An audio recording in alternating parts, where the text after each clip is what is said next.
Baik, bismillahirrahmanirrahim. Alhamdulillahirabbil alamin wassalatu wassalamu ala sayyidina Muhammadin asyrafil mursalin wa ala alihi wa sahbihi ajma'in. Subhanaka la ilma lana illa ma 'allamtana innaka antal alimul hakim. Rabbi shrah li sadri wa yassir li amri wahlul 'uqdatan min lisani yafqahu qawli. Assalamualaikum warahmatullahi taala wabarakatuh. Waalaikumsalam. Bismillahirrahmanirrahim. Skrin saya semua boleh nampak ya? Boleh. Nampak. Boleh nampak. Baik, saya ingin memulakan dengan tema yang bersempena dengan keadaan kekalutan yang kita hadapi pada hari ini dan pada zaman ini. Kita perlu mengemudi masa depan kita, anak-anak kita, keluarga kita secara proaktif dengan reka bentuk sendiri. Maknanya macam mana kita nak anak-anak kita membesar, macam mana kita nak keluarga kita, keadaan mereka, maka kitalah yang kena mengemudi keadaan itu dengan reka bentuk kita sendiri, dengan planning kita sendiri, dan bukan tunggu perkara berlaku secara kebetulan. Dan sesi ini saya tidak mengiktiraf diri saya sebagai pakar. Astaghfirullahalazim, saya tidak tahu apa-apa. Saya hanya berkongsi sedikit maklumat dan pengalaman. Saya perlu belajar banyak dari puan-puan dan tuan-tuan. Dan saya harap kita dapat berkongsi dan berkolaborasi dan bertukar-tukar pendapat dan pandangan selepas ini, insya-Allah. Baik, tajuk utama yang saya ingin berkongsi hari ini adalah membudayakan sikap ikhlas dan juga jaudah. Jaudah bermakna keunggulan dalam kehidupan kita seharian.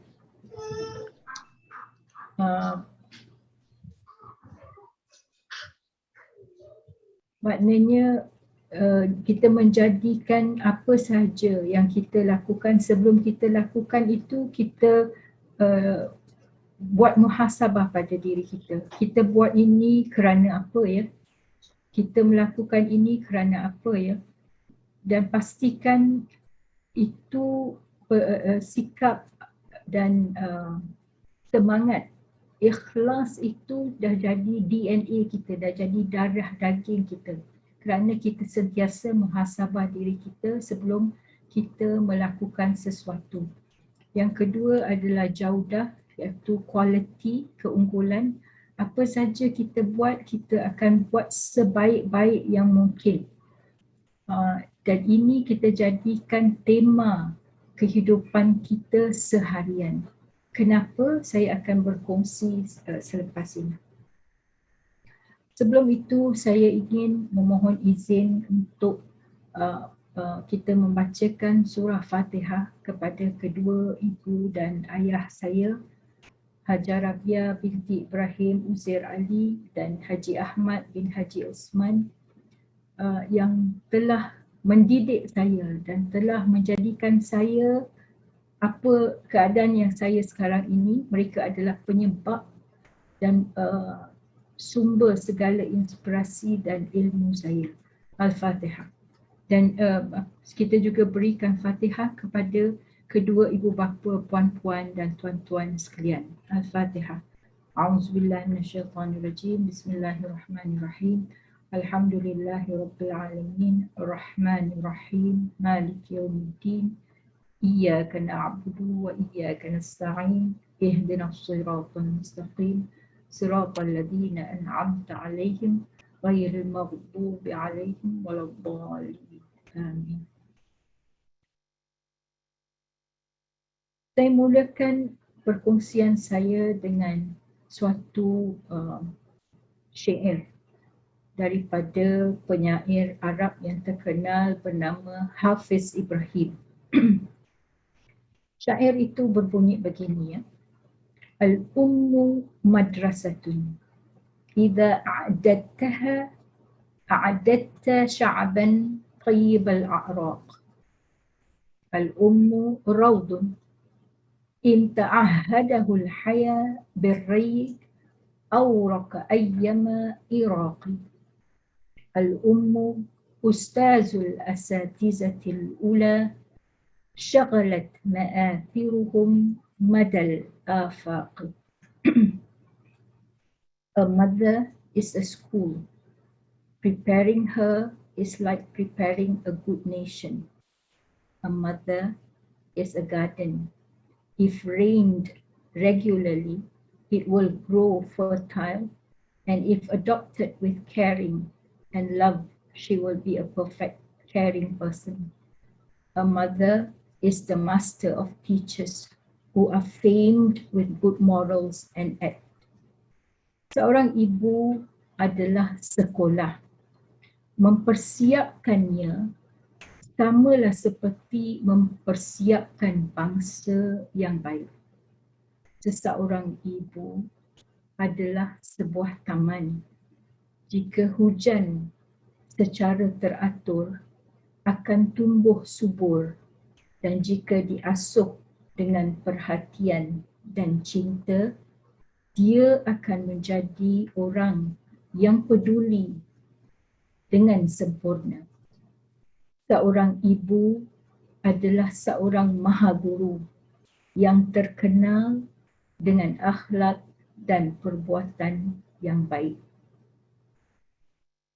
Ini kita kena tanamkan ke dalam sanubari kita sebagai ibu-ibu untuk mengingatkan kita tentang peranan kita dalam kehidupan ini.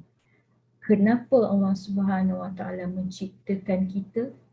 Allah Subhanahu Wa Taala tidak mencipta, tidak membuat sesuatu tanpa sebab.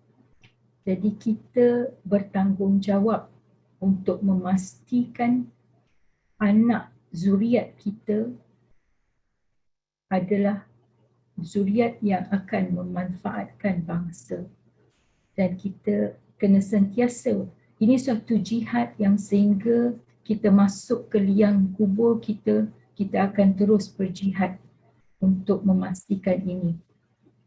Tetapi dalam masa yang sama, kita perlu ingat bahawa anak itu bukan milik kita, suami bukan milik kita, harta bukan milik kita. Satu benda pun yang kita ada atau kita rasa kita miliki sebenarnya hanya pinjaman, dan kita tidak memiliki sesiapa.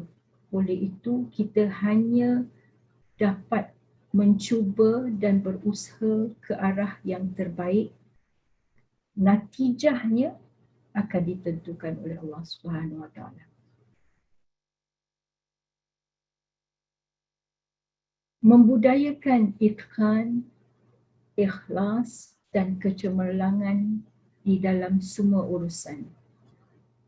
Sebagai seorang Muslim, lelaki atau perempuan, kita harus menjadikan ini tema kehidupan kita, iaitu membudayakan kualiti. Kita sentiasa, kalau kita masak yang terbaik. Apabila kita memakai pakaian, kita memakai pakaian yang baik, yang terbaik.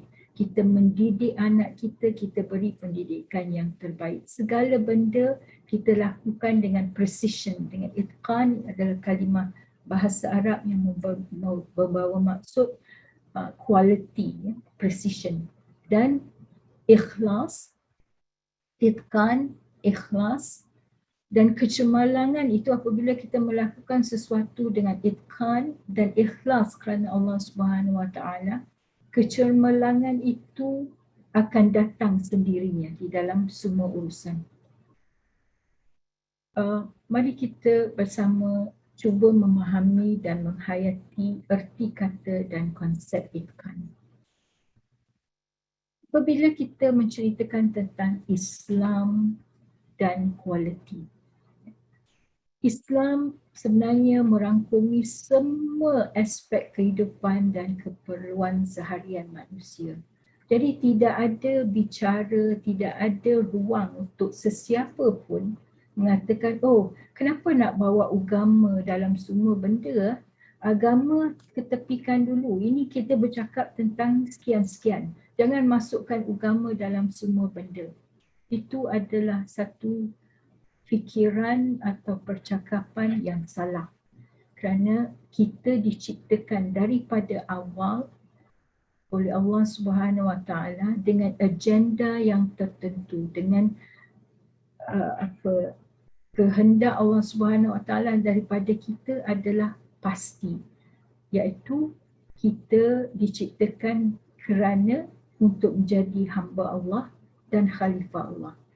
Maka setiap tindak tanduk, keputusan, urusan yang kita buat dalam kehidupan kita seharian, semuanya di bawah umbrella, di bawah naungan berdasarkan selaras dengan ajaran Islam.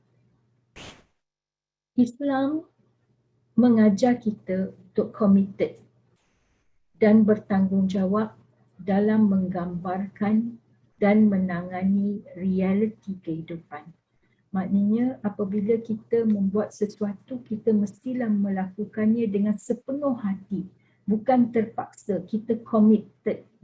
Kita telah memberi segalanya untuk memastikan bahawa apa yang kita lakukan ini, kita melakukan kerana Allah dengan ikhlas, dengan bertanggungjawab dalam menggambarkan dan menangani apa juga realiti kehidupan.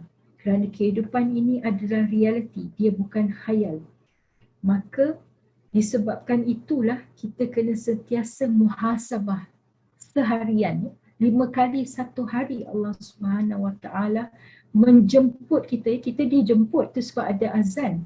Allah Subhanahu Wa Taala menjemput kita untuk menghadap dia sekurang-kurangnya 5 kali satu hari untuk kita muhasabah, untuk kita seperti kenderaan, bila kita berjalan kita kena berhenti cek air, letak minyak, macam itulah. 5 kali sekurang-kurangnya satu hari Allah menjemput kita ke hadratnya untuk retrospek, untuk muhasabah, untuk memohon ampun dan maaf dan memohon kekuatan untuk menghadapi apa yang kita perlu hadapi seharian.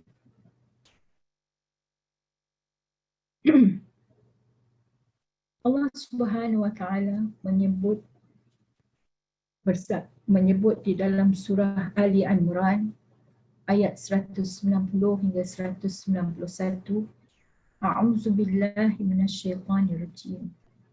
Inna fi khalqis samawati wal ardi wa ikhtilafil laili wan nahari la ayatin liulil albab alladzina yadhkuruna Allaha qiyaman wa qu'udan wa 'ala junubihim wa yatafakkaruna fi khalqis samawati wal ardi Rabbana ma khalaqta hadza batilan subhanaka faqina adzabannar. Allah SWT menyebut di dalam ayat ini, Allah SWT berfirman dengan maksud, sesungguhnya dalam penciptaan langit dan bumi dan silih bergantinya malam dan siang terdapat tanda-tanda bagi orang-orang yang berakal, iaitu orang-orang yang mengingati Allah sambil berdiri atau duduk atau dalam keadaan berbaring, dan mereka memikirkan tentang penciptaan langit dan bumi seraya berkata,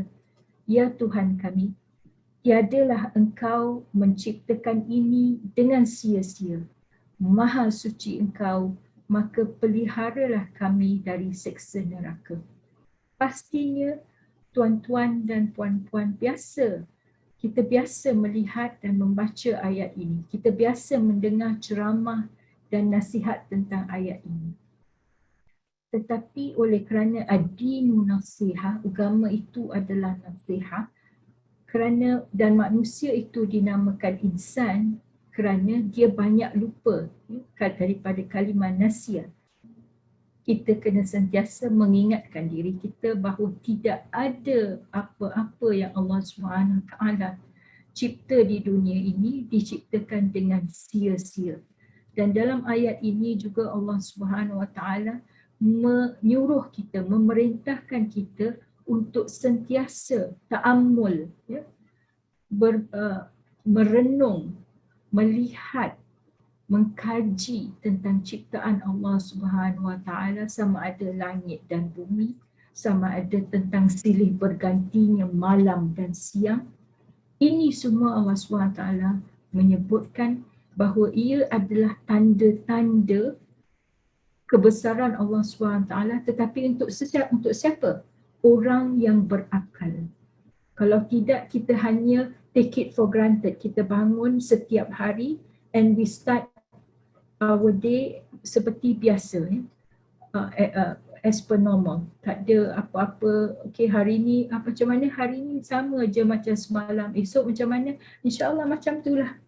There is no such thing. Sebagai seorang Islam, sebentar lagi saya akan juga berkongsi satu hadis yang daripada bukan hadis, maqula daripada Imam Ali, yang mana kita diingatkan tentang berapa pentingnya untuk kita sebagai seorang manusia yang kita merasakan bahawa kita ni kononnya bersyukur kepada Allah SWT, sentiasa melihat dan ta'ammul kepada ciptaan Allah SWT.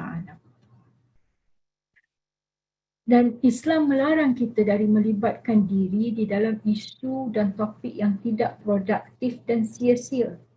Oleh kerana itu, kita ini sekarang hidup di dalam zaman fitnah, yang penuh dengan fitnah, kiri, kanan, atas, bawah, depan, belakang. Semua fitnah. Kita buka saja radio, kita buka saja telefon kita, buka saja FB, macam-macam cerita, kita tak tahu apa yang betul, apa yang tidak. Apalagi kalau kita buka TV, lepas satu drama ke satu drama. Ini semua adalah isu-isu dan aktiviti-aktiviti yang tidak produktif dan sia-sia, yang tidak akan menambah baik kita untuk memastikan kehidupan kita berlandaskan apa yang Allah SWT perintahkan daripada kita, or what Allah SWT expects from us as His creation. Dan ini sejajar dengan ayat Al-Quran yang menunjukkan bahawa manusia diciptakan dengan tujuan dan tidak sia-sia, seperti yang saya kongsikan di dalam surah Ali Imran sebentar tadi. Masih dalam tajuk Islam dan politik. Ajaran Islam dan sunnah Nabi yang kita kasihi dan junjungi, Nabi Muhammad SAW, tidak akan pernah usang, tidak akan pernah lapuk, dan kita tak boleh juga terima sesiapa yang mengatakan alah ajaran ini atau amalan sunnah ini sudah, is not applicable anymore, sudah tidak produktif. Oleh kerana itulah kita sekian-sekian umat Islam sekian-sekian. There is no such thing. Itu adalah percakapan orang yang jahil. Kerana ajaran Islam sama seperti silih bergantinya siang dan malam, ya. Maka Allah SWT sebut dalam dalam beberapa tempat, banyak kali di dalam Al-Quran, bahawa Allah tidak melakukan sesuatu dengan sia-sia. So sebagaimana ada silih berganti, maka ajaran Islam itu sepatutnya juga mengikut peredaran zaman, dan sunnah itu, sunnah Nabi Muhammad SAW tidak akan pernah usang dan tidak akan pernah lapuk oleh zaman. Dia perlu diamalkan, dan bahkan terutamanya di zaman kita ini, zaman akhir, ya, akhir zaman, kita kena berpegang teguh dengan Al-Quran dan dengan sunnah. Sebenarnya seperti Islam, ajaran Islam dan sunnah Nabi sentiasa merangsang, sentiasa memberi inspirasi Apabila kita rasa down, ya, kita rasa murung, kita rasa stres, kita buka buku hadis, baca hadis Rasulullah SAW, baca Al-Quran. Ini adalah minyak, ini adalah kita punya sustenance, ini adalah kita punya vitamin. Kita masing-masing sekarang sibuk nak beli multivites ini dan itu. Apa multivites roh kita, apa multivites kita punya inner self yang meronta-ronta untuk kita memberikan dia sustenance sebagaimana dia dicipta oleh Allah Subhanahu Wa Taala.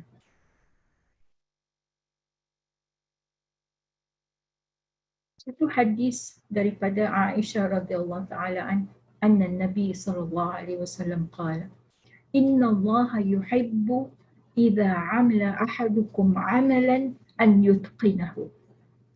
Kenapa kita perlu memastikan kualiti itqan ini dalam semua urusan kita?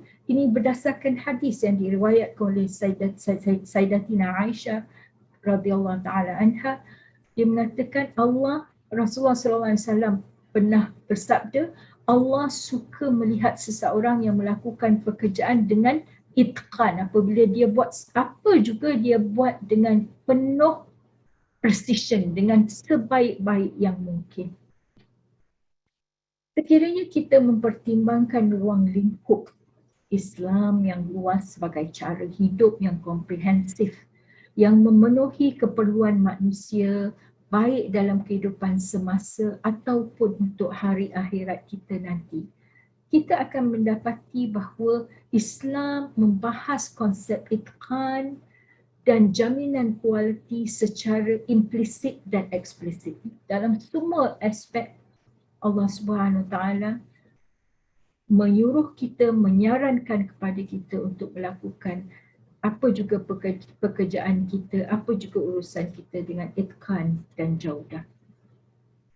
Di dalam hadis yang lain, itqan kita dapati bahawa itqan ini juga adalah sebahagian daripada ihsan, sebagaimana hadis Rasulullah sallallahu alaihi wasallam, qala ya Rasulullah mal ihsanu? Qala al-ihsanu an ta'budallaha ka'annaka tarahu فَإِنْ لَمْ تَكُنْ تَرَاهُ فَإِنَّهُ يَرَاكَ. Rasulullah SAW bersabda, he said, ihsan is to worship Allah as if you see Him. And if you do not achieve the state of devotion, then take it for granted that Allah sees you. Kita selalu jumpa hadis ini atau diingatkan tentang hadis ini, bahawa Rasulullah SAW mengingatkan kita bahawa ihsan itu adalah apabila kita beribadah kepada Allah, kita menyembah Allah Subhanahu Wa Taala dalam solat kita atau apa juga perbuatan kita sebenarnya, tuan-tuan dan puan-puan, adalah ibadah apabila kita melakukannya kerana Allah Subhanahu Wa Taala. So daripada kita bangun tidur sampai kita tidur balik, apa saja, masak, mandi, semuanya ini kerana Allah Subhanahu Wa Taala, maka ia adalah part and parcel, ia adalah sebahagian daripada ibadah. Dan oleh kerana itu, kita kena sentiasa mengingatkan diri kita, Rahma, ingat, ya, sekarang Allah Subhanahu Wa Taala sedang melihat kamu.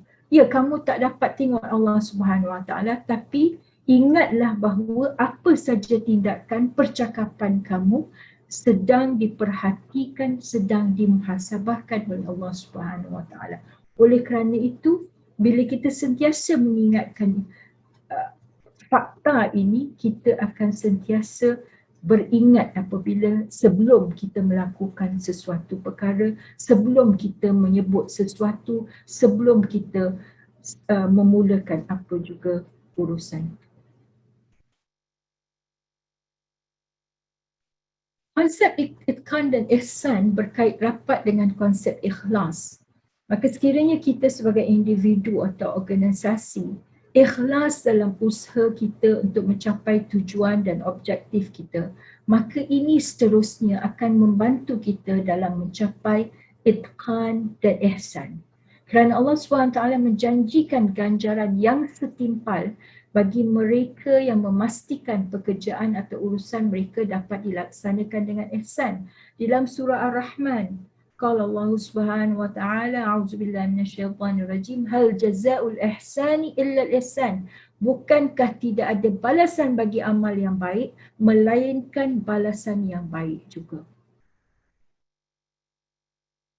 Di dalam surah Al-Qasas ayat 77, A'udzubillahi minasyaitonirrajim, Allah Subhanahu wa taala berfirman, "Wabtaghi fima ataka Allahu daral akhirah wa la tansa nasibaka minad dunya wa ahsin kama ahsana Allahu ilaik wa la tabghi al-fasada fil ard innallaha la yuhibbul mufsidin."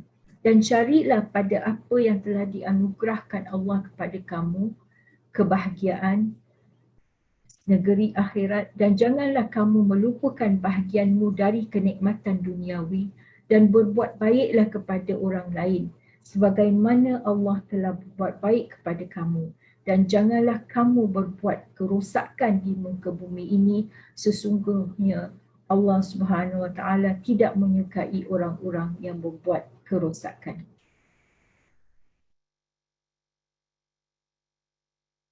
Di dalam hadis yang lain, Rasulullah SAW mengingatkan kita, innallaha jamilun yuhibbul jamal. Sesungguhnya Allah Maha Indah dan mencintai keindahan. Oleh itu, kerja yang berkualiti dalam Islam membawa pengisian kerohanian kerana hubungannya dari awal lagi dengan Allah SWT yang menciptakan kita, maka sentuhan ilahi ini melekatkan dan mewarnakan perkataan itqan itu dengan keindahan, dengan seni, dengan kesempurnaan.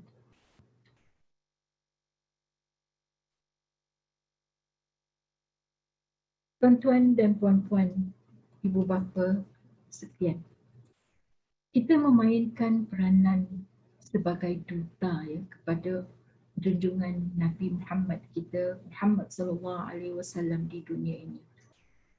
Oleh kerana kelalaian kita, oleh kerana sikap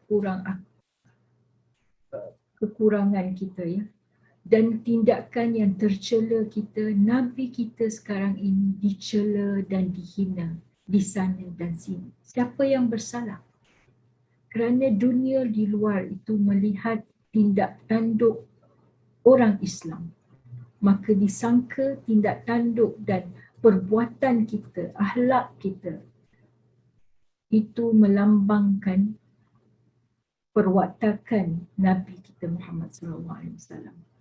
Itu oleh kerana itu kita kena sentiasa mengingatkan anak-anak kita kenapa kita perlu sentiasa be the best. Kenapa kita kena sentiasa memegang kepada akhlak yang baik? Kerana kita ini berperanan sebagai duta kepada junjungan Nabi Muhammad SAW. Oleh kerana itu pada zaman kita sekarang ini terutamanya ya, seorang Muslim tidak boleh membenarkan dirinya gagal atau mundur. Kita perlu memastikan segala pekerjaan dan hasil tangan kita berkualiti dan mengikut perubahan dan kehendak zaman. Kita kena mengajar anak-anak kita tentang kemahiran-kemahiran yang diperlukan pada kurun ke-21. Critical thinking, pemikiran tuntas dan kritikal.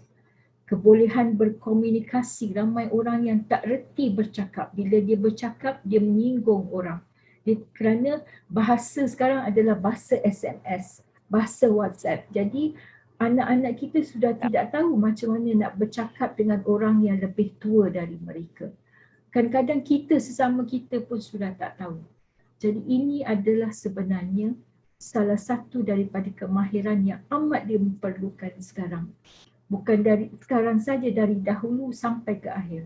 Dan yang ketiga adalah kolaborasi seperti Puan Norma sekarang dan rakan-rakan ya, berkolaborasi untuk memulakan projek ini, projek sharing dengan ramai orang menggunakan teknologi yang terkini. Dan kita kena sentiasa kreatif kerana umat Islam itu kreatif. Islam itu mengikut perubahan dan kehendak zaman. Maka umat Islam juga perlulah melambangkan critical thinking, kebolehan berkomunikasi yang bagus dan kebolehan, kesanggupan berkolaborasi dengan orang lain dan juga kreatif. Kerana kita hidup di dunia sekarang yang mana seorang guru tidak lagi boleh menjadi oracle pengetahuan. Kalau dulu kita kata cikgu, ustazah, ustaz dia tahu semua benda. There is no such thing. There is no such thing. Okay. Apa yang kita ketahui sebagai fakta sekarang sering berubah. Kerana sentiasa on a daily basis, setiap hari ada penyelidikan, kajian, pendapatan yang baru. Badan pengetahuan kolektif kita berkembang dengan pesat. Oleh kerana itulah kan, kita kalau nak tengok banyak ungkapan-ungkapan dari barat yang mengatakan kita kena ikut perubahan zaman dan sebagainya. Kalau kita kaji balik dalam tradisi Islam pada sebelum pada zaman Rasulullah sallallahu alaihi wasallam lagi zaman sahabat-sahabat, apa sahabat kita bercakap?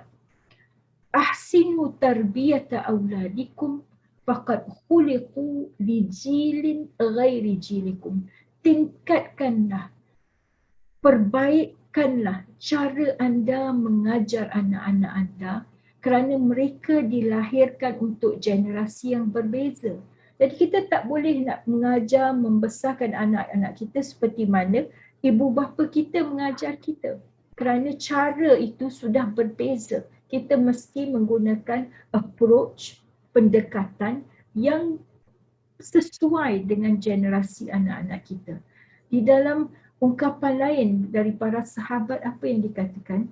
La tu'addibu awladakum bi akhlaqikum li'annahum khuliqu li zamanin ghairi zamanikum. Jangan cuba membesarkan anak-anak anda dengan cara ibu bapa anda membesarkan anda. Kerana mereka dilahirkan untuk masa yang berbeza. Jadi cuba tengok ya tuan-tuan dan puan-puan, dalam tradisi Islam sendiri pada tahun 40 Hijrah sudah ada ungkapan-ungkapan yang seperti ini yang mana ini membuktikan bahawa Islam sentiasa mengikut peredaran zaman dan sentiasa menyuruh umatnya untuk memperbaiki diri dan memperbaiki cara kita mengajar dan belajar.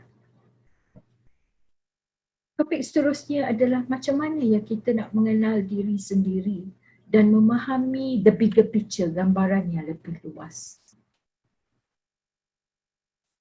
Bila kita bercakap tentang kejelasan, clarity dalam Inggeris, apa dia clarity? Kita perlu memahami dengan jelas tentang siapa kita. Kita kena tanamkan ke dalam hati anak-anak kita ya, kita ini ada identiti kita sendiri. Kita perlu faham daripada awal siapa kita, iaitu nilai, values kita apa. Dan kita kena sentiasa memahami dengan jelas ke mana destinasi kita sebenarnya, visi kita dalam hidup ni apa. Dan bagaimana kita akan sampai ke sana. Kita dah tahu apa nilai kita, kita sepatutnya tahu kita ke arah mana, maka apa yang kita perlukan untuk memastikan bahawa kita akan sampai kepada destinasi yang Allah SWT perintahkan kita. Terdapat ramai individu yang bertumpus-tumpuslah mencari sana, mencari sini makna, mengejar dunia, kehidupan dan kewujudan. Tapi dia tak pernah duduk merenung balik. What is the purpose of my life? Kenapa ya kita lari macam orang gila, sukara, macam orang mabuk. Kita bangun tidur sampai kita tidur macam orang tak ada, macam orang mabuk. Sebab kita tidak tahu, kita dilupakan oleh syaitan, oleh Dajjal dalam macam-macam bentuk sekarang untuk menjauhkan kita daripada nilai kita, melupakan kita tentang visi kita dalam kehidupan ini apa dan apakah tujuan asal kita diciptakan oleh Allah SWT. Dan tanpa kejelasan ini, tanpa clarity ini, kita tidak akan berupaya untuk melihat dan menghargai apa yang sebenarnya penting. We forget and we are not able to make our priorities. The meaning of life is to give life a meaning. Islam menekankan clarity, kejelasan. Kebenaran mengenai Islam hanya dapat dicapai oleh seseorang yang memahami dan menghargai kepastian dan keyakinan. Orang ini mestilah terpaut hatinya dengan worldview Islam. Oleh itu, kita perlu tanya diri kita, kita ni siapa ya? Siapa kita ni? Bila kita muhasabah, kita ni, hubungan kita dengan Allah ni, kita siapa ya? Pertama, kita hanyalah hamba Allah. Kita diciptakan untuk menyembah Allah SWT. That is the first, the fundamental asas yang kita perlu sentiasa mengingatkan diri kita dan anak-anak kita. That is the fundamental of our life. Kedua, kita adalah khalifah Allah di atas muka bumi. Kita sentiasa dengarlah, kita ni hamba Allah, kita khalifah. What does that mean? What it means ialah oleh kerana kita diciptakan oleh Allah dengan tujuan yang tertentu dan kita juga adalah khalifah Allah SWT di atas muka bumi ini. Oleh kerana itu, Allah wajib didahulukan dan diutamakan sebelum apa-apa. Saya mohon yang bercakap tolong mute diri sendiri.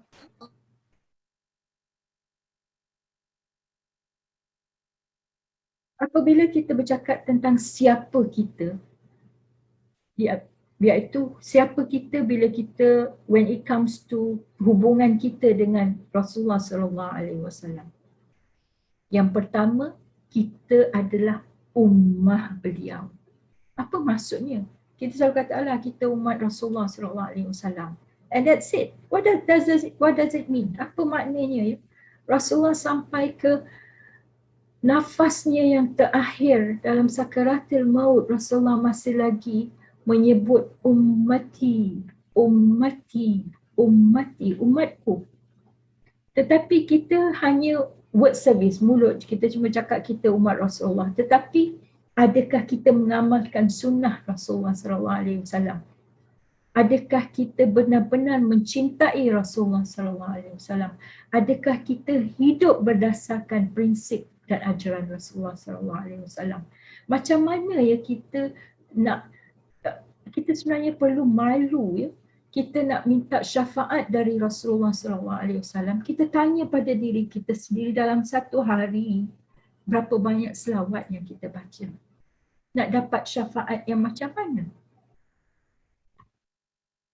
Justru kita wajib berkhidmat untuk masyarakat dan memainkan peranan sebagai Rasulullah SAW kerana kita ambassador kepada Rasulullah SAW. Kalau Rasulullah SAW adalah rahmatan lil alamin, mercy to all mankind, maka kita perlulah melampangkan aspirasi ini, watak ini dalam kehidupan kita.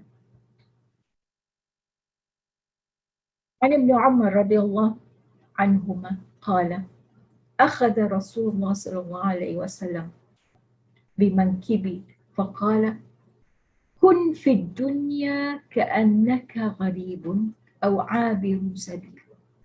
Be in this world as if you were a stranger or a traveler. Kita diingatkan oleh Rasulullah SAW macam mana ya sepatutnya kita hidup dalam dunia ini. Macam kita nak faham konsep tu macam bila kita musafir, kita travel dari rumah kita nak pergi ke tempat lain, pergi mana-mana. Bila kita tinggalkan rumah kita tinggal di hotel ke, kita tinggal di homestay ke, kita tahu bahawa tempat itu bukan rumah kita. Tempat itu adalah hanya tempat sementara yang kita perlu duduk sebelum kita balik ke rumah. So dunia ini macam itulah. Kita tak boleh be so comfortable, ya, merasakan bahawa everything, kehidupan kita dari kita bangun tidur sampai ke kita tidur balik hanya untuk dunia. Sedangkan Rasulullah mengajar kita kun fi dunya ka'annaka gharib. Be in this world as if you were a stranger or abir sabil. Kerana kita, we are just passing by. Destinasi asal, destinasi utama kita bukan dunia ini. Dunia adalah tempat kita lalu untuk membuat bekalan yang secukupnya sebelum kita sampai ke tempat destinasi yang sebenar. Oleh itu kita kena bertanya pada diri kita, kita ni mengarah atau menuju ke mana, ya? Dan apakah matlamat utama kehidupan kita ni? Matlamat utama hanya redha Allah, untuk mendapatkan keredaan Allah Subhanahu Wa Taala. Oleh kerana itu, happiness will never come to those who fail to appreciate the blessings they already have. Oleh kerana itu, kita kena sentiasa mengamalkan, bercakap Alhamdulillahi ala kulli halin. Alhamdulillahi ala kulli halin. Alhamdulillahi ala kulli halin.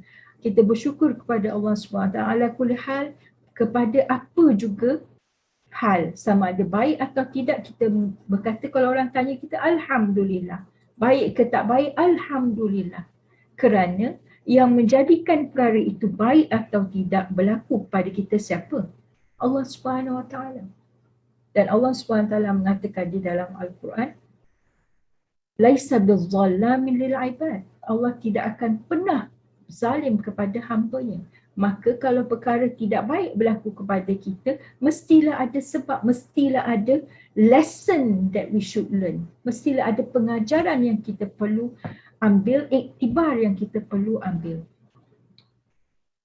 Menyedari harga dan nilai diri sendiri dan mempelajari apa yang perlu diberi keutamaan dan kesediaan untuk berubah. Seperti mana yang saya mulakan tadi dengan syair Hafiz Ibrahim.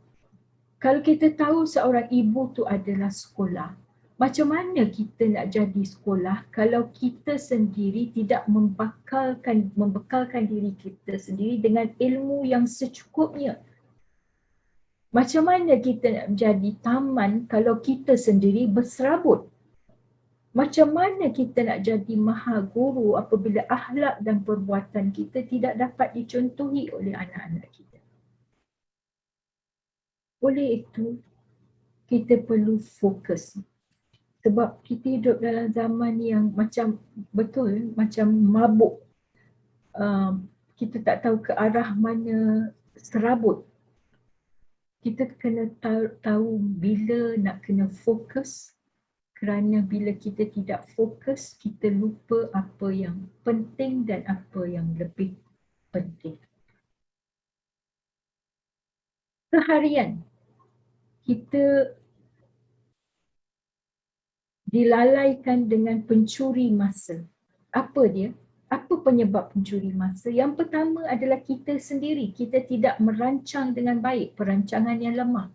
Yang kedua, kelemahan peribadi kita macam lalang. Orang buat ini, kita buat macam ni. Orang buat itu, kita buat macam itu. Dan aktiviti popular, Instagram. Bangun tidur sampai sebelum tidur. Kerja check FB, kerja check Instagram. Tengok gosip ini, gosip itu. Tengok drama ini, drama itu. Our whole life is full of drama. So, ini adalah aktiviti-aktiviti yang tidak menambahkan itkan dalam kehidupan kita dan suka bertangguh, procrastination. Sekejap lagi lah kita buat, besok lah. Seolah-olah kita ni, sedangkan kita tahu kita tidak memiliki apa-apa.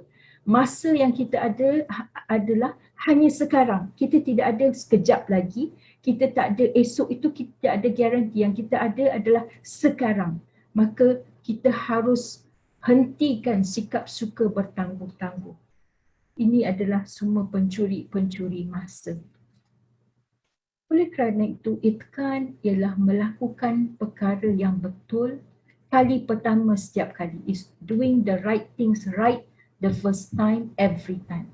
So bila kita nak melakukan sesuatu sebelum kita start, kita pastikan, okay, kita kena buat planning. Kita hari ni kita nak kita bangun, sebelum kita tidur sepatutnya kita dah baca doa tidur dan sebagainya, kita duduk lepas kita dah solat witir, kita duduk muhasabah diri, apa yang telah kita buat ya hari ini, berapa ramai orang yang telah mungkin kita sakiti, berapa orang yang kita tidak memberikan hak mereka, macam mana ya saya boleh memperbetulkan dan memperbaiki hari ini saya supaya esok saya menjadi lebih baik. Jadi kita muhasabah sebelum tidur, lepas solat subuh kita buat azkar,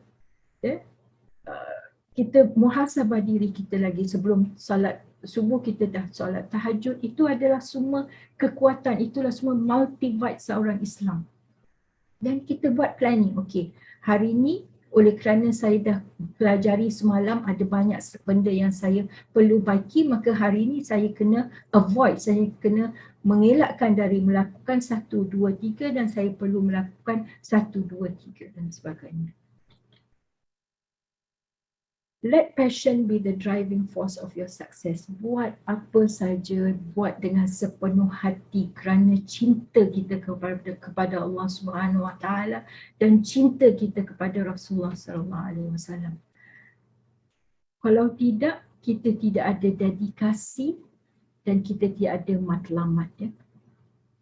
Kerana apa juga pekerjaan yang kita nak buat, kalau kita tidak ada cinta, tidak ada minat, tidak ada dedikasi, kita tidak akan dapat membuatnya dengan sempurna.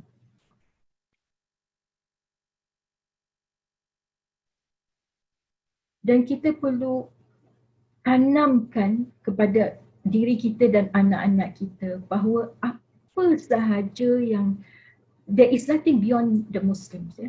Apa saja pekerjaan yang kita nak buat, kita boleh buat. Nak jadi saintis boleh, nak jadi engineer boleh, nak jadi, we have the potential to be the best in everything we do if we do it right. Oleh kerana itu, kerana kita diajar oleh Allah Subhanahu Wa Taala, kita dididik oleh Rasulullah Sallallahu Alaihi Wasallam dengan prinsip ini. Oleh kerana itu, kita kena sentiasa fokus dan tidak hilang matlamat tentang apa dan siapa dan kenapa kita berada di dunia ini. Saya ingin berkongsi satu video tentang macam mana kita kadang-kadang kita hilang fokus dalam harian kita.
Jadi puan-puan dan tuan-tuan melihat tadi, kalau kita semua, siapa juga kita semua hanya ada 24 jam sehari. Kalau kita sibukkan 24 jam kita itu dengan perkara yang remeh-remeh, yang kecil, macam tadi kalau kita start, kita ada bekas. Kita start dengan pasir dulu, dengan gula ke pasir ke, lepas tu kita letak batu kecil-kecil.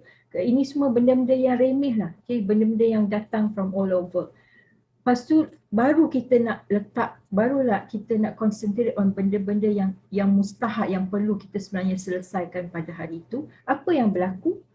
Banyak benda yang kita sepatutnya buat hari itu, yang perlu dibuat hari itu, tidak akan dapat terbuat oleh kerana kita tadi sibuk dengan benda-benda yang remeh, yang tidak sepatutnya boleh dibuat nanti. Tetapi kalau kita start dengan giving priority kepada kita dah tahu, okay, these are the important things in life, ini adalah matlamat kita, inilah benda yang kita wajib lakukan dahulu, maka kita start, kita mulakan dengan melakukan pekerjaan-pekerjaan itu, barulah bila dah selesai itu, barulah kita buat benda-benda yang kecil.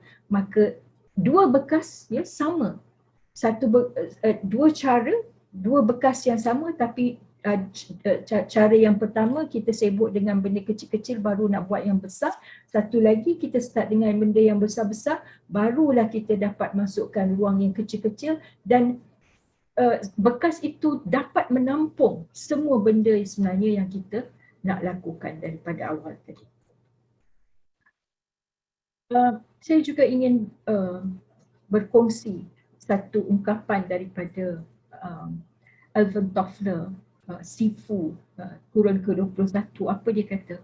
Orang yang jahil dan buta huruf, kurun ke-21, bukanlah mereka yang tidak berupaya untuk membaca atau menulis, tetapi mereka yang tidak berupaya untuk belajar atau ketepikan sebentar apa yang telah dipelajari sebelum ini dan mempelajari semula apa yang telah dipelajari. Kita ingat, kita dah tahu dah semua. Jadi bila orang cakap, tak apalah, itu aku dah tahu dah. Sebenarnya kita kena sentiasa, kita punya kehidupan, kita kena amalkan diri kita dengan konsep half full glass. Ini glass, tengok glass. Yang mana kalau kita masuk ke mana-mana dengan gelas yang penuh, kita tak boleh nak terima apa-apa ilmu baru. Jadi kalau orang nak cakap apa pun, aku dah tahu dah. Tapi kalau kita mengamalkan amalan, sikap, okay, I need to learn something new, saya buang sedikit apa yang saya dah tahu supaya saya ada ruang untuk menerima benda yang baru, maka saya lupakan sebentar, saya ketepikan sebentar apa yang saya diajar, atau saya ingat saya dah ada PhD, saya tahu semua, untuk membenarkan saya belajar benda daripada orang lain. Itulah konsep yang patut kita amalkan.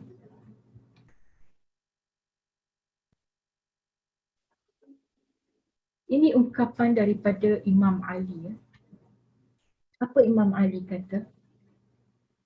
Man tasawa yawmahu fahuwa maghbunun. Wa man kana amsuhu afdal min yawmihi fahuwa mal'unun. Wa man lam yara ziyadata fi dinihi fahuwa ila nuqsan. Wa man kana ila nuqsan fal mautu khairul lahu minal hayat. Ini ungkapan yang tadi saya ada sebut awal tadi, ungkapan yang amat pedih daripada Imam Ali, peringatan daripada Imam Ali. Apa maknanya? Dia kata, sekiranya seseorang itu ilmunya tidak meningkat dalam pengetahuan atau memiliki nilai tambah setiap hari. Kalau setiap hari itu kita tidak ada nilai tambah, hari kita hari ini sama je macam semalam, dia sudah tertipu. He has already been deceived or cheated. Dan siapa pun yang hari semalamnya lebih baik dari hari ini, dia adalah terkutuk. He is repugnant. Siapa yang tidak melihat peningkatan dalam agama dia, maknanya amalan dia hari ini lebih baik daripada amalan dia semalam, amalan dia esok lebih baik daripada hari ini, dia sebenarnya telah tersesat. Dan siapa pun yang dalam keadaan tersesat, sebenarnya kematian lebih baiklah bagi dia. Whoever is in the state of loss, death is better for him. Amat tajam peringatan daripada Imam Ali karamallahu wajhahu. Oleh kerana itu, di in this amidst in all this insurmountable problems that life is bringing, sedang kita hidup dalam macam-macam cabaran, dugaan yang datang dari kiri, kanan, depan, belakang, atas, bawah, ya. Kita sebagai wanita, sebagai ibu-ibu kena mengingatkan diri kita bahawa kita ada peranan untuk menjadi catalyst perubahan. Kita mempunyai ability untuk menjadi catalyst perubahan. Catalyst perubahan maknanya kita yang mulakan. Kita jangan tunggu orang lain. Kita mulakan. Kita mendorong, kita menjadi inspirasi kepada perubahan. Di dalam keluarga kita, di dalam pekerjaan kita, kita mulakan. Ya, sekarang kita hidup dalam zaman COVID, banyak orang telah hilang pekerjaan. Dulu macam masing-masing keluar, suami pergi kerja, lelaki pergi ke masjid, orang perempuan duduk ke rumah. Lelaki pergi ke masjid dan spend berapa jam dengan azkar, dengan muzakarah, dengan tasbih dan sebagainya. Dekat rumah, keluarga dia solat pun tidak. Allah jadikan COVID ini kita tak boleh keluar, PKPD, kita kurung di rumah. Sekarang start concentrating on improving your life as a family. Sudah tiba masanya kamu semua sekarang, oleh kerana kamu terkurung, kamu perlu muhasabah, solat jemaah. Daripada you asyik pergi ke masjid jadi imam, keluarga you tak solat, start becoming the imam of that house. Start showing an example. Tutup TV itu bukannya, ya sekarang macam-macam drama oleh kerana orang duduk di rumah, tetapi apabila kita siang malam pagi petang menghadap TV, which is the Dajjal in the house, apa ilmu yang kita beri kepada anak-anak? Kehidupan apa yang kita mengajar kepada anak-anak? Contoh apa yang kita beri kepada anak-anak? So, buat activity, plan the activity. As women, we have to be that catalyst for change. Ya. Mulakan perbincangan, mulakan dialog, mulakan sesi perkongsian dalam keluarga. Jangan kita sibuk online dengan orang lain saja. Dalam keluarga kita sendiri, masing-masing dekat bilik sini, bilik sana, semua online. Tapi then we are not learning the lesson. Kita perlu perubahan paradigma untuk memperoleh sesuatu yang belum pernah kita kecapi dahulu. Kita perlu melakukan sesuatu yang kita belum pernah lakukan. Kita tidak bolehlah terus saja dengan amalan, strategi lama dan mengharapkan, oh Allah, saya nak natijah yang berbeza. It doesn't work like that. Kita hidup dalam zaman yang pastinya kita sebagai orang yang hendak melakukan yang terbaik untuk Islam, pastinya kita akan terus menghadapi tentangan. Pastinya kita akan diejek dan dipersenda oleh ramai. Orang akan kata, relax lah, kau ni apa? Pastinya kita akan dianggap oleh orang ramai sebagai aneh, pelik. Alah, dia ni melebih-lebih. Ya? Oh, rabak, pelik. Akan tetapi, kita kena ingatkan diri kita sendiri bahawa Rasulullah SAW pernah bersabda dan mengingatkan kita. Zaman Rasulullah dah tengok, dah tahu apa yang akan berlaku pada umat dia ketika itu. Apa Rasulullah SAW bersabda? Bada'al Islamu ghariban wa sayaudu ghariban fatuba lil ghuraba. Islam bermula sebagai sesuatu yang aneh, yang pelik, yang orang jauhkan diri, dan towards the end of time, kita dah hidup dalam akhir zaman, Islam juga akan kembali kepada keadaan itu, yang mana orang yang mengamalkan Islam yang betul dianggap pelik, aneh, fatuba lil ghuraba. Inilah kehidupan orang Islam di zaman kita sekarang ini. Pastinya ini bukanlah tugas yang mudah, kita tahu. pastinya kita akan bertembung dengan berbagai cabaran dan dugaan. Oleh kerana itu Rasulullah SAW bersabda apa? Akan datang suatu masa ketika berpegang pada din anda akan seperti memegang arang yang panas. Tak boleh nak pegang lama, panas. Oleh kerana itu Rasulullah SAW mengajarkan kepada kita apa? Beberapa amalan. Oleh kerana kita ummah Rasulullah SAW dan Rasulullah adalah kekasih kepada Allah Subhanahu Wa Taala. Allah memberikan banyak sangat bonus kepada ummah Rasulullah SAW. Dengan PKP, orang hilang pekerjaan, kehidupan susah dan sebagainya. Kita bertanggungjawab sekarang mendoakan bukan diri kita saja. Bila kita istighfar lil muslimin wal muslimat juga, bukan untuk saya saja. Tetapi saya perlu beristighfar untuk semua orang, lil muslimin wal muslimat. So di antara amalan-amalannya adalah kerana kita ingatkan diri kita bahawa kita ini di dunia hanya stranger, we are but strangers and travellers in a journey. Ya. Itu kita kena sentiasa ingat, ini bukan destinasi matlamat hidup kita. Pertama, kalau kita nak dapatkan syafaat Rasulullah SAW, perlulah berselawat. Dan berselawat Allahumma salli ala Sayyidina Muhammadin wa ala alihi. Kena sebut wa ala ali kepada, bukan kepada Rasulullah saja tetapi kepada ahli keluarga Rasulullah. Dan sekurang-kurangnya kita perlu berselawat dalam satu hari 400 kali. Yang kedua, mengamalkan Sayyidul Istighfar selepas setiap solat. Bukan nak tunggu solat taubat. Ya, solat taubat wajib. Sepatutnya saya menjadikan dia wajib kita solat taubat setiap hari. Ada amalan-amalan yang kita perlu buat setiap hari. Bila kita bangun untuk tahajud, solat taubat, kemudian baru solat tahajud. Pagi kita solat duha, lepas solat duha kita solat istikharah. Memohon panduan daripada Allah SWT. So ini kita membacakan Sayyidul Istighfar setiap hari. Kita perlu membaca Sayyidul Istighfar. Allahumma anta rabbi la ilaha illa anta khalaqtani wa ana 'abduka wa ana ala ahdika wa wa'dika mastata'tu. A'udzu bika min syarri ma sana'tu. Abu'u laka bi ni'matika 'alayya wa abu'u bi dhanbi faghfir li fa innahu la yaghfiru dhunuba illa anta. Yang kedua, yang ketiga, kita perlu membaca Alhamdulillah, zikir Alhamdulillah sekurang-kurangnya 100 kali sehari. Kita kena banyakkan membaca La ilaha illa anta subhanaka inni kuntu minaz zalimin. Kita kena ingatkan dan mengiktiraf. Kita iktiraf pada Allah Subhanahu Wa Taala, pada diri kita sendiri bahawa ya Allah, aku ini telah menzalimi diri aku sendiri.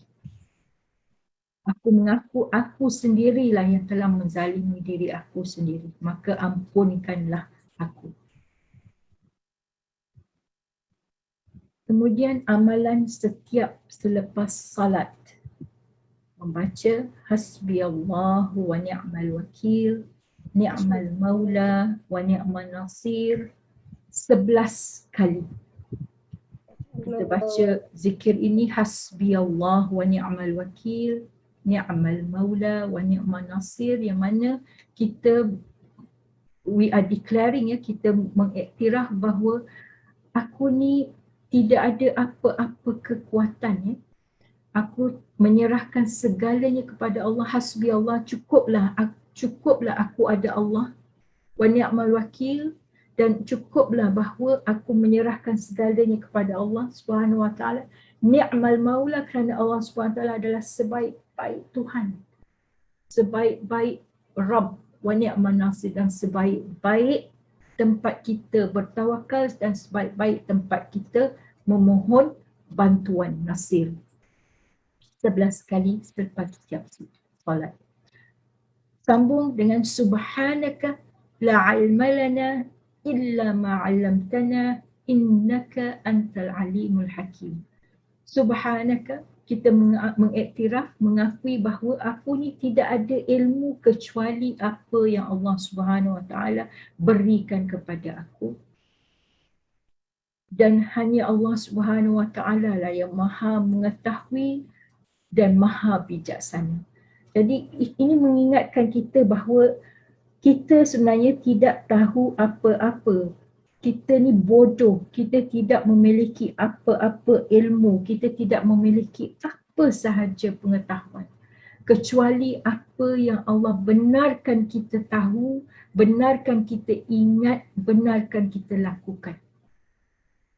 Baca zikir ini selepas tadi hasbi Allah wa ni'mal wakil ni'mal maula wa ni'mal nasir, baca zikir ini juga 11 kali selepas setiap solat fardu. Disambung dengan wa ufawwidu amri ila Allah innallaha basirun bil ibad. Aku serahkan urusan aku semuanya kepada Allah Subhanahu Wa Taala kerana Allah Subhanahu Wa Taala maha melihat, maha mengetahui keadaan hamba-Nya. 11 kali. Dan sentiasa ingat diri kita bila kita lupa daratan. Kita ingat bahawa Allah Subhanahu Wa Taala menyebut berapa kali dalam surah Ar-Rahman, fabi ayyi ala'i rabbikuma tukadziban, dengan nikmat Allah yang mana satu kamu mendustakan. Kita boleh bercakap ni nikmat, kita bangun dari tidur nikmat. Kalau kita bayangkan berapa banyak kita cuba buat list nikmat yang Allah Subhanahu Wa Taala berikan pada kita, satu notebook pun tak habis. So kita kena sentiasa mengingatkan diri kita, oi, kita ni nak mendustakan nikmat mana yang satu yang Allah Subhanahu Wa Taala telah berikan kepada kita. Kerana Allah Subhanahu Wa Taala sebutkan, la in syakartum la azidannakum. Sekiranya kamu berterima kasih, bersyukur, maka pastinya aku akan menambah dan menambah dan menambah kepada yang sedia ada pada kamu. Ini satu amalan yang diturunkan oleh yang saya share ni semua adalah amalan-amalan yang telah dikongsikan dan diminta supaya saya share, supaya saya berkongsi dengan orang lain oleh seorang wali Allah dan beberapa wali Allah sebenarnya. So di antaranya bagi mereka yang telah hilang pendapatan, yang sedang dalam kesempitan kerana COVID dan sebagainya, amalkan zikir ini, ya ghaniyu ya mughni. Ya ghaniyu ya mughni 40 kali selepas solat fajar, kan solat sunat fajar ya, selepas solat sunat fajar, sebelum kita solat wajib fajar. So sebelum solat fajar kan kita akan solat 2 rakaat sunat fajar. So selepas solat sunat fajar tu kita akan baca 40 kali sebelum kita solat fardu subuh. Dan jadikan ratibul atas atau ratibul haddad sebagai amalan setiap hari. Mulakan dengan ratibul atas dan sambung dengan ratibul haddad kalau ada.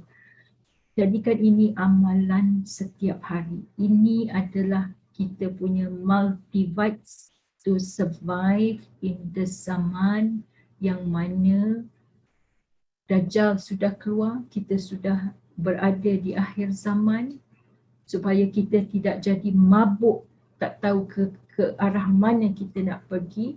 Dan amalan ratibul atas ini bila kita baca ya, di rumah kita, 40 rumah sekeliling kita itu akan dilindungi oleh Allah Subhanahu Wa Taala, akan juga mendapatkan manfaat. Itu sebab sebagai seorang Islam, bila kita doa, kita bukan doa untuk kita saja, kita juga doa untuk keluarga kita dan jiran-jiran kita.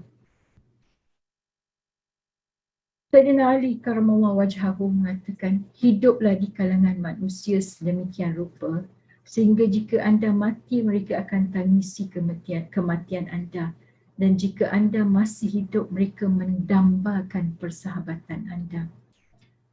kehidupan kita akan dinilai mengikut kesan dan impak yang kita ada terhadap orang lain. So kita kena bukan saja fokus kepada diri kita, tetapi kita kena cuba juga membantu dan memberi manfaat kepada orang lain. Kerana Rasulullah SAW bersabda, khairun nasi anfa'uhum linnas. Yang terbaik di kalangan kamu adalah mereka yang paling baik dan bermanfaat kepada orang lain. Jadikan ini prinsip kehidupan. Saya akhiri dengan ungkapan syair daripada Imam Syafi'i.